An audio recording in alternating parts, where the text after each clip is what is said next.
Assalamualaikum warahmatullahi wabarakatuh.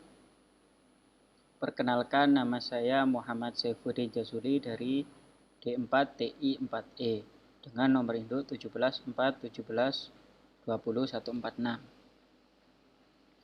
Jadi di sini saya ingin mempresentasikan mengenai aplikasi skripsi yang telah saya buat dengan judul penerapan path planning pada robot sepak bola beroda Politeknik Negeri Malang. Jadi intinya output dari penelitian ini adalah merencanakan perencanaan rute yang efisien dan efektif serta menghindari tabrakan terhadap robot lawan ataupun obstacle yang diterapkan secara virtual menggunakan robot simulasi dan menggunakan hardware atau pada robot sepak bola beroda Politeknik Negeri Malang. Di penelitian saya ini saya menggunakan 3 metode algoritma, di mana metode pertama yaitu adalah tahapan pre-processing, yaitu tahapan di mana pencarian rute berdasarkan fungsi heuristik dengan menggunakan metode ASTAR. Nah, di mana di penelitian ini saya menggunakan metodenya yaitu fungsi heuristiknya Manhattan Distance dan Euclidean Distance. Dari hasil perencanaan rute yang didapatkan menggunakan metode ASTAR akan dinormalisasikan dengan menggunakan metode Improved ASTAR. Nah, tetapi di Improved ASTAR sendiri itu akan membutuhkan metode yang namanya Digital Differential Analyzer atau DDA, yaitu metode garis lurus. Nah, untuk setiap node pada perencanaan rute itu akan dinormalisasikan, ditarik garis lurus apakah antara node sekarang dengan node selanjutnya itu aman terhadap obstacle atau tidak, atau jarak itu efisien, efektif, dan terhindar dari tabrakan atau tidak. Ketika data node bersangkutan itu aman, maka nilainya akan dipluskan ke node yang selanjutnya. Intinya seperti itu. Nah, mungkin untuk penjabaran dari sistem atau gambaran umumnya seperti yang saya jabarkan tadi. Nah, kemudian di sini saya ingin langkah pertama yaitu saya ingin mempresentasikan mengenai fitur-fitur yang ada pada aplikasi skripsi yang telah saya buat. Untuk fitur-fiturnya sendiri antara lain yaitu di sini ada pemilihan fungsi biaya atau FCOS. FCOS-nya yang telah saya sebutkan tadi, saya menggunakan dua fungsi, ada Manhattan sama Euclidean. Kemudian ada pemilihan metode, di mana penerapan pada penelitian saya ini ada mode robot secara virtual atau simulasi atau robot dummy, kemudian diterapkan juga pada sisi hardware atau robot Politeknik Negeri Malang. Di mana untuk penerapannya sendiri, saya akan mengambil posisi ketika menggunakan robot simulasi yaitu most event yang terjadi pada map atau tampilan simulasi ini. Nah, untuk yang hardware, saya menggunakan soket programming berbasis UDP, User Datagram Protocol, dengan model broadcast yang hanya menggunakan port seperti itu. Jadi nanti intinya koordinat-koordinat itu akan sangat penting bagi saya untuk merencanakan rute dengan algoritma yang telah ditentukan pada penelitian ini. Kemudian ada posisi robot aktif, di mana menyatakan koordinat posisi X, koordinat posisi Y, dan koordinat posisi Z atau arah hadap robot. Tetapi pada penelitian ini untuk koordinat posisi Z dihiraukan, dikarenakan yang lebih cenderung diperhitungkan adalah posisi koordinat X dan Y untuk merencanakan rute perjalanan terhadap titik tujuan yang telah ditentukan. Seperti itu. Kemudian untuk tampilan simulasi sendiri. Tampilan simulasi ini adalah mapping terhadap lapangan, di mana lapangan yang saya gambarkan ini untuk keadaan terhadap penerapan robot hardware itu menggunakan separuh lapangan dikarenakan juga keterbatasan tempat di Politeknik Negeri Malang. Nah, kemudian secara real time pergerakan robot akan disimulasikan pada tampilan simulasi ini. Kemudian ada update posisi, di mana update posisi ini di sini disediakan pemilihan obstacle, yaitu pembuatan obstacle secara statis, di mana pembuatan ini adalah maksimal 3 robot seperti itu. Kemudian robot-robot ini juga bisa dipindah dengan mouse event terhadap aplikasi. Nah, dia juga obstacle ini bisa dihapus seperti itu.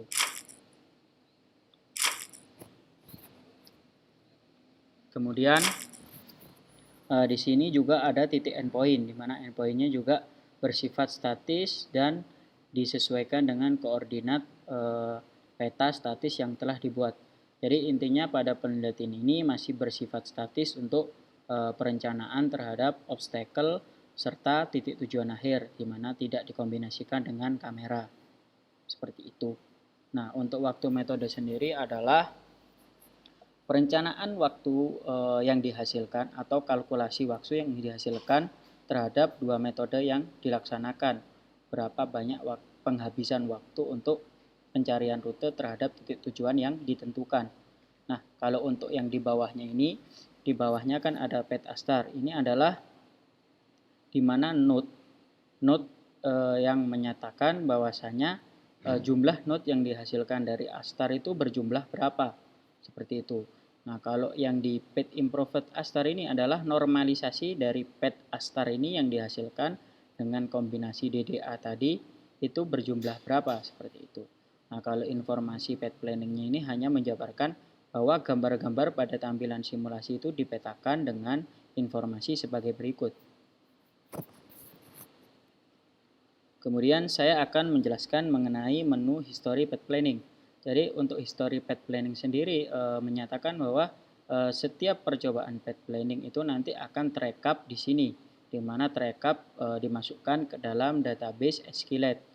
Mulai dari posisi start, posisi titik tujuan, pergerakan robot, hingga waktu metode serta uji coba sistem, seperti itu. Nah, kemudian ada menu testing. Menu testing sendiri di sini saya dalam penelitian ini membuat dua model, yaitu akurasi metode, yaitu di mana penjelasan secara singkatnya apakah perencanaan bersangkutan itu menabrak obstacle apa tidak. Kalau menabrak maka dianggap tidak aman, kalau tidak menabrak berarti atau dia berhasil tanpa menabrak obstacle itu dianggap aman. Nah, nanti nilai-nilai dari aman dan tidak aman itu akan dikalkulasi terhadap banyaknya percobaan yang dilakukan entah dari semua simulasi, dummy ataupun hardware, seperti itu. Kemudian ada yang namanya persepsi manusia. Nah, persepsi manusia di sini ada dua model juga. Nanti bakalan menilai bahwasannya pet astar yang dilalui itu apakah dianggap efisien terhadap penglihatan manusia atau terhadap persepsi yang diberikan oleh manusia. Seperti itu.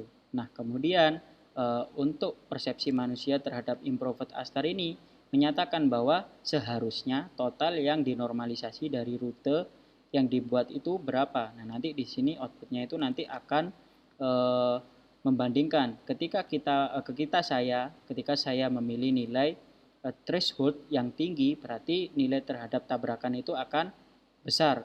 Jadi seolah-olah dia akan memilih nilai aman terhadap tabrakan, tetapi nilai dari jarak efisiensi terhadap pencarian rute itu akan melebar atau sangat jauh. Nah, atau mungkin sebaliknya, kalau kita memilih efisien, mungkin terjadi tabrakan di situ. Nah, tetapi tidak memungkinkan juga ketika kita memiliki nilai yang pas terhadap threshold atau batas obstacle tabrakan tadi dan juga nilai efisien, maka dia akan include ke dalamnya dan memiliki akurasi yang sama-sama tinggi, seperti itu.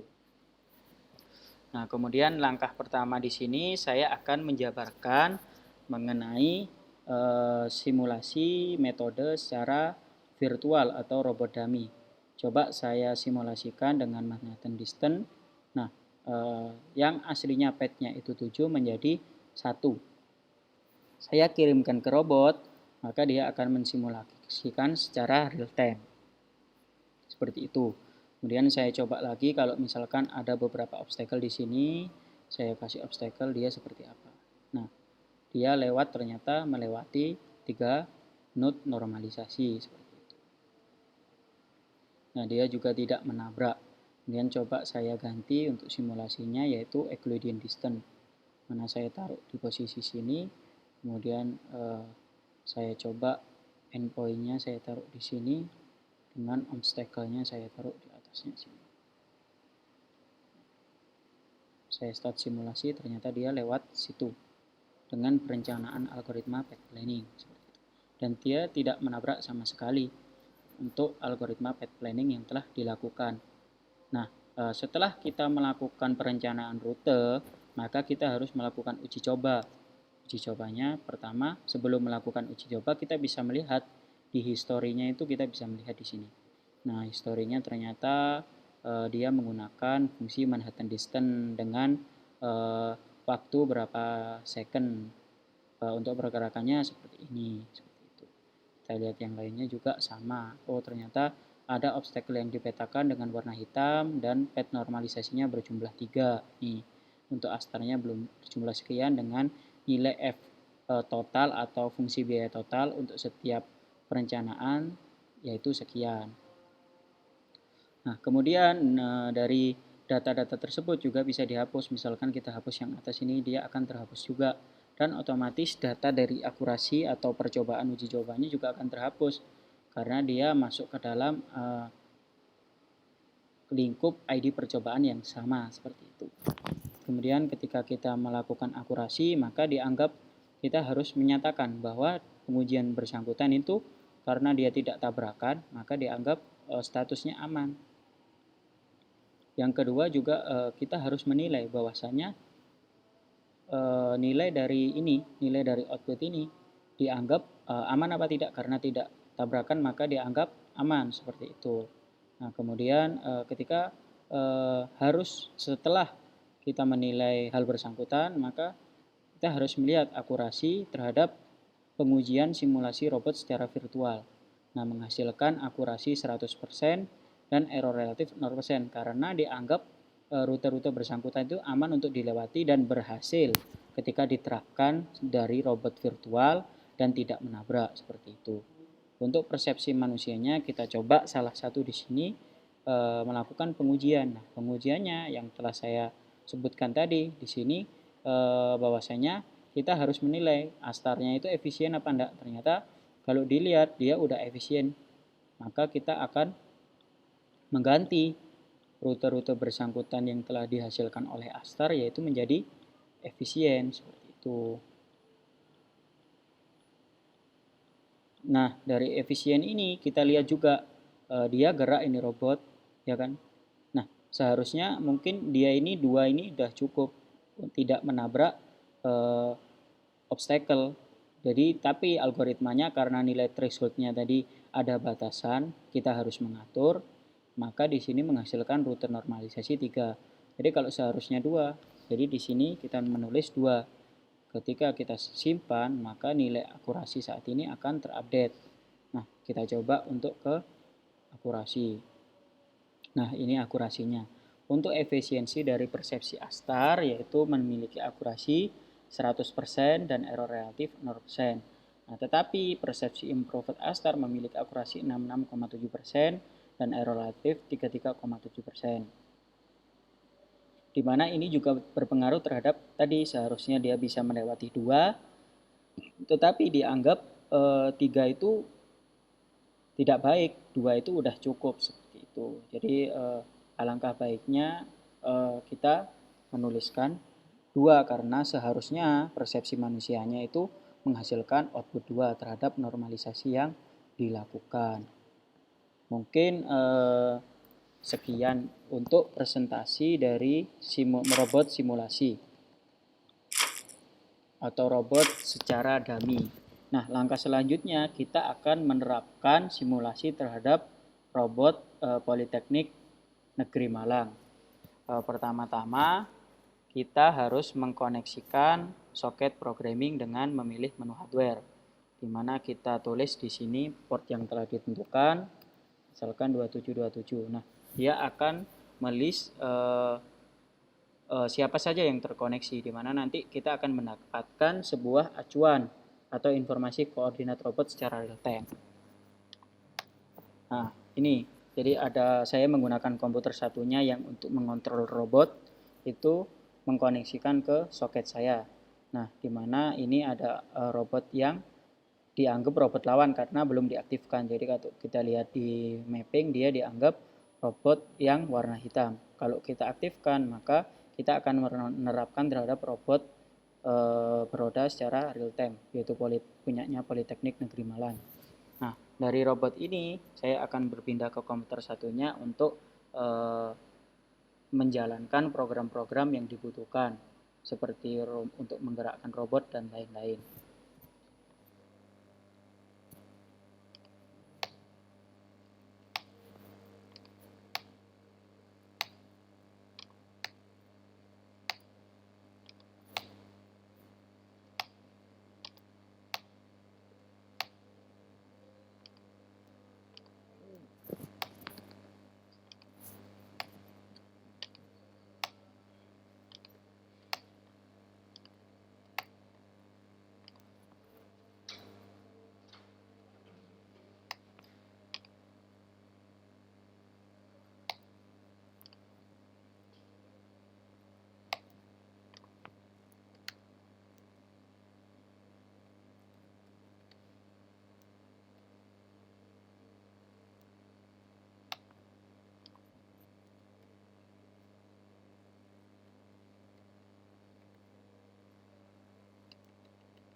Nah, jadi di sini saya langsung mengambil posisi robot secara real time.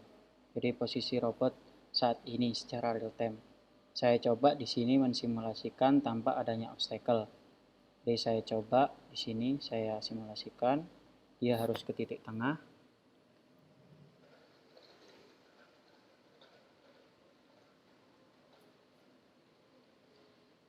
Nah, dia akan menjalankan algoritma path planning bersangkutan. Jadi algoritma path planning ini sudah berjalan seperti itu terhadap robot sepak bola Peroda Politeknik Negeri Malang. Coba saya kembalikan ke posisi awal juga robotnya. Nah, di sini dia juga sudah berhasil melakukan path planning terhadap rute tujuan bersangkutan. Nah, langkah selanjutnya di sini saya mencoba untuk menyatakan menggunakan satu buah obstacle, di mana untuk obstacle-nya sendiri itu posisinya akan saya lihat terlebih dahulu. Nah, posisinya ada di depan, maka akan saya taruh posisi dari map lapangannya ini di sekitaran sini. Seperti itu. Kemudian saya coba endpoint-nya di tengah. Saya coba. Nah, dia seharusnya melewat di sisi pinggir dari obstacle atau sebelah kiri. Coba saya kirimkan ke robot. Nah, dia akan jalan disimulasikan secara real time ke posisi koordinat robot dengan tujuan algoritma improved ASTAR atau penyederhanaan seperti itu. Nah, kemudian saya coba saya kembalikan ke titik posisi awal, robot. Titik posisi awal, dia ternyata lebih memilih ke sebelah kanan seperti itu. Saya coba, saya kirimkan ke robot. Jadi dia berjalan sesuai algoritma ASTAR bersangkutan. Tetapi di sini dia mengalami tabrakan dikarenakan nilai thresholdnya mungkin agak sedikit lebih kecil, tapi tidak mengapa seperti itu. Nah, kemudian kita mencoba di sini untuk menggunakan dua obstacle.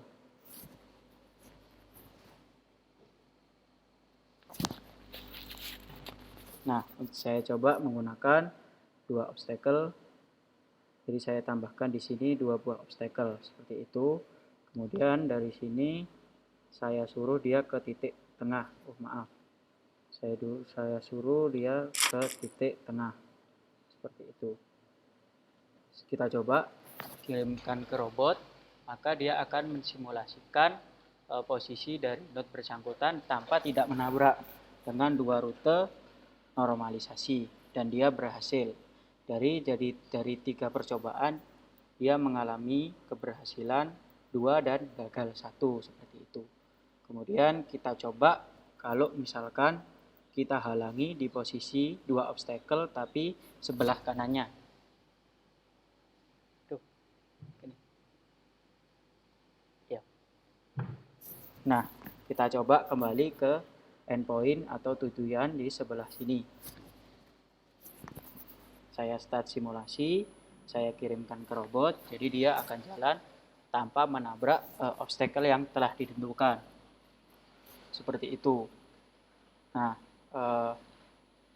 untuk penerapan secara real time terhadap 2 obstacle menghasilkan tidak tabrakan, di mana 1 terjadi gagal dan 3 terjadi keberhasilan. Jadi di sini sudah menyatakan posisi dari robot dari 4 percobaan menghasilkan 1 kali kegagalan dan 3 kali keberhasilan. Kemudian saya coba robotnya berpindah ke posisi daerah daerah tengah tanpa ini.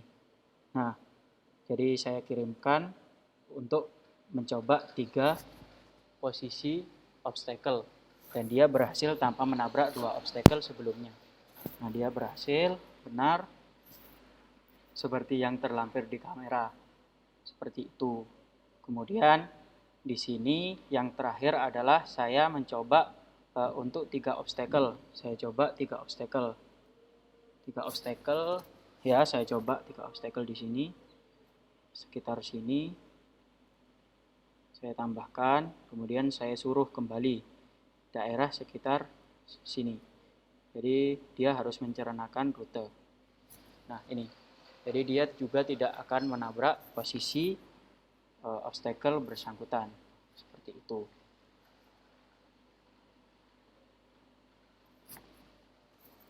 Nah, mungkin untuk simulasi hardware cukup sekian. Jadi intinya di sini dari testing yang diuji, di akurasi metode saya pilih hardware. Dari hardware 1, 2, 3, 4, 5, 6, tadi sekitar 6 atau 7 atau 8-an itu terjadi kegagalan cuma sekali.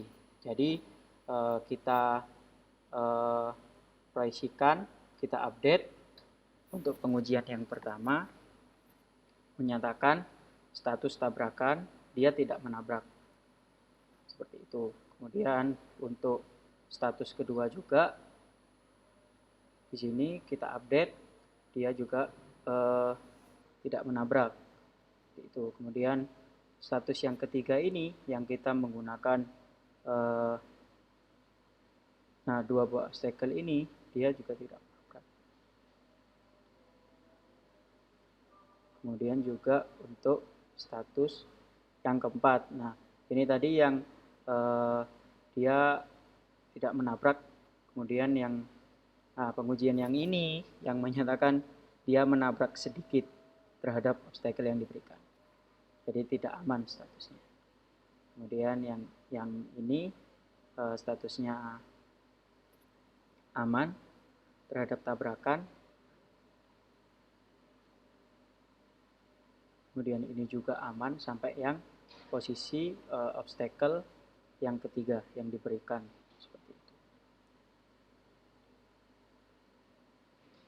Nah, ini. Jadi ini aman. Jadi kita lihat akurasi tabrakan terhadap hardware itu memiliki tingkat akurasi 87,5% dengan error relatif 12,5% terhadap tabrakan satu tadi, hanya menabrak 1 kali. Jadi mungkin itu yang bisa saya presentasikan tentang aplikasi sistem perencanaan path planning terhadap robot sepak bola Proda Politeknik Negeri Malang. Mungkin saran saya ke depan, sistem ini masih bersifat statis untuk obstacle dan titik tujuan akhir.